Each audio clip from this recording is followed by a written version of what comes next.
क्या क्या सिम्टम्स हो सकते हैं ब्रेस्ट कैंसर के।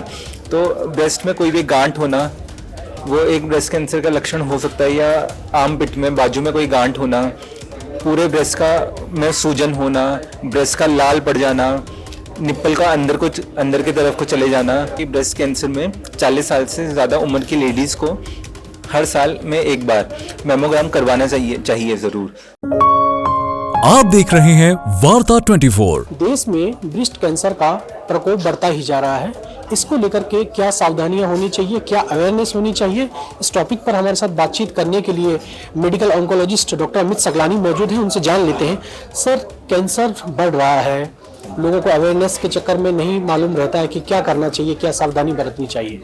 तो देखिए, ब्रेस्ट कैंसर तो बढ़ता जा रहा है और इंडिया में सबसे कॉमन जो फीमेल्स में पाया जाता है वो ब्रेस्ट कैंसर ही है, और वो लगातार रेट भी बढ़ता जा रहा है कैंसर होने का।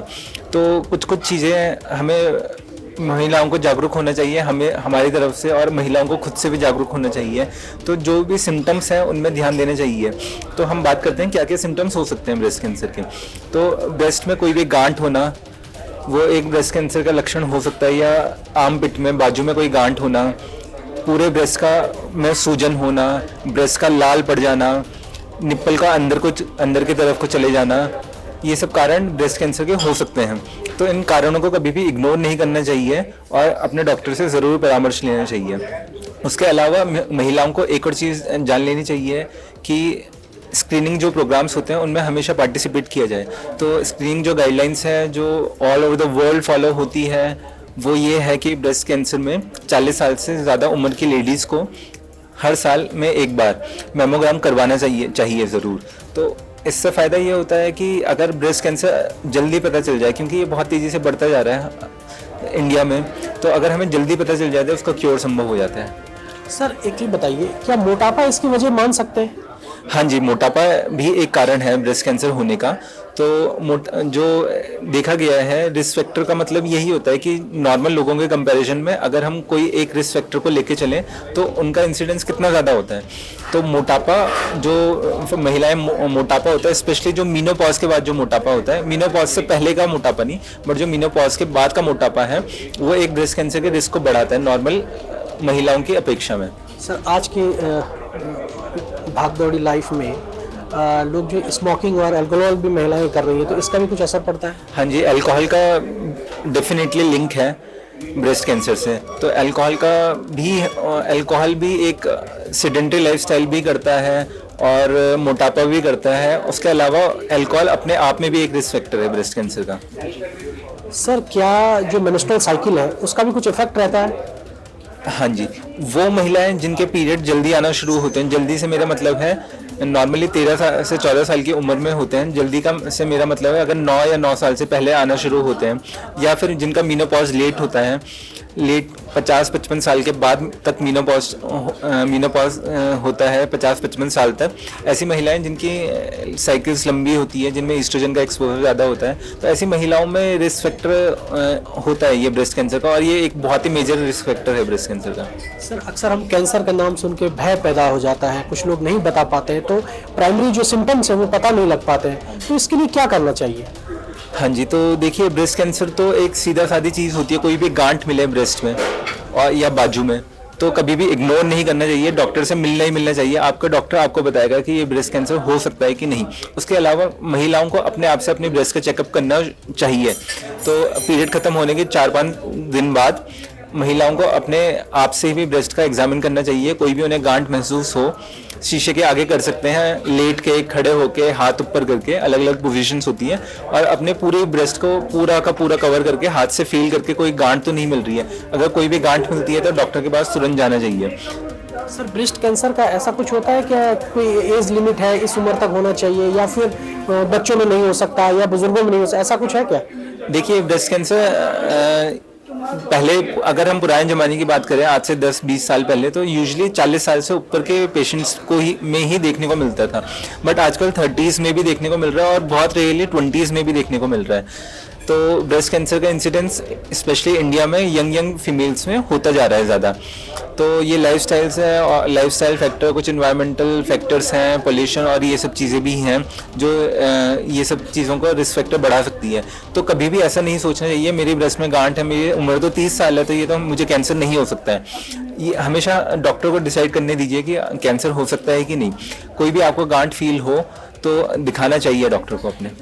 सर जो कैंसर है उसके लिए एक सरल आसान तरीका क्या है, लोगों को समझ में है? कुछ लोग कम पढ़े लिखे होते हैं, उन लोगों को नहीं मालूम रहता है कि किस तरीके की हमें सावधानी होनी चाहिए, तो उन लोगों को बाद में जब एक लास्ट स्टेज आ जाती है तब उनको जो है आनंद इमरजेंसी में अस्पताल जाना पड़ता है। देखिए, हमेशा एक बात समझिए कि अगर ब्रेस्ट कैंसर जल्दी पता चल जाए, जल्दी पकड़ में आ जाए तो उसका पूरा क्योर हो जाता है, तो पेशेंट बिल्कुल ठीक हो सकता है।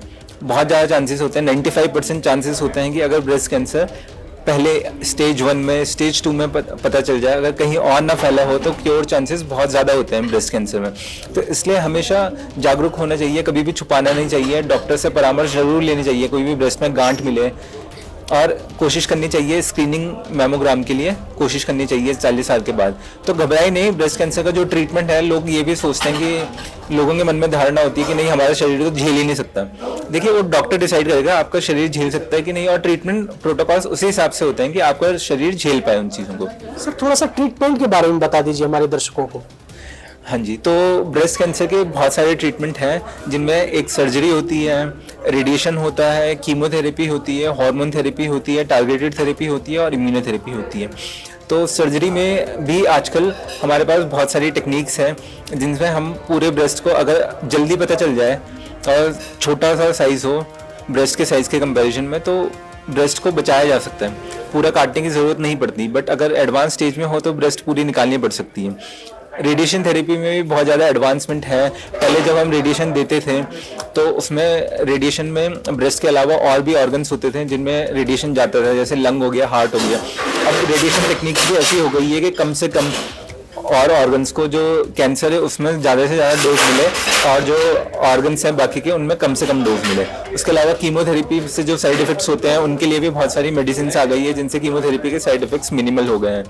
और उसके अलावा हार्मोन थेरेपी है और इम्यूनोथेरेपी है, ये सब, और टारगेटेड थेरेपी, ये सब जो थेरेपीज हैं इनके साइड इफेक्ट्स वगैरह भी मैनेज करने के लिए बहुत सारे प्रोटोकॉल्स हैं जिनसे कम से कम इनके साइड इफेक्ट्स हो। और पेशेंट का अब स्मूथली, ज़्यादातर पेशेंट्स का काफ़ी स्मूथ होता है ट्रीटमेंट, तो ज़्यादा साइड इफेक्ट्स नहीं होते हैं। सर कोई महिला पेशेंट है ब्रेस्ट कैंसर की, तो बाय द वे उसका ट्रीटमेंट भी हो गया, उसके बाद मतलब ठीक नॉर्मल होने में कितना समय लग जाता है?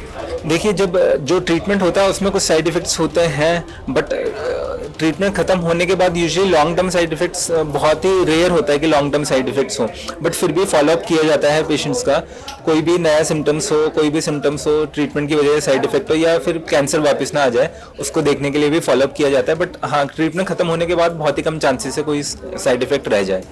सर हमसे बातचीत करने के लिए धन्यवाद। तो ये थे हमारे साथ medical oncologist doctor Amit Saklani, जिन्होंने बताया कि ब्रेस्ट कैंसर होने की वजह से आपको घबराना नहीं चाहिए और आपको जो आपका नज़दीकी अस्पताल है वहाँ के फिजिशियन या सर्जन को दिखाना चाहिए। अपने सहयोगी अफजाल अहमद के साथ हरीश थपलियाल, वार्ता 24 देहरादून। आप देख रहे हैं वार्ता 24।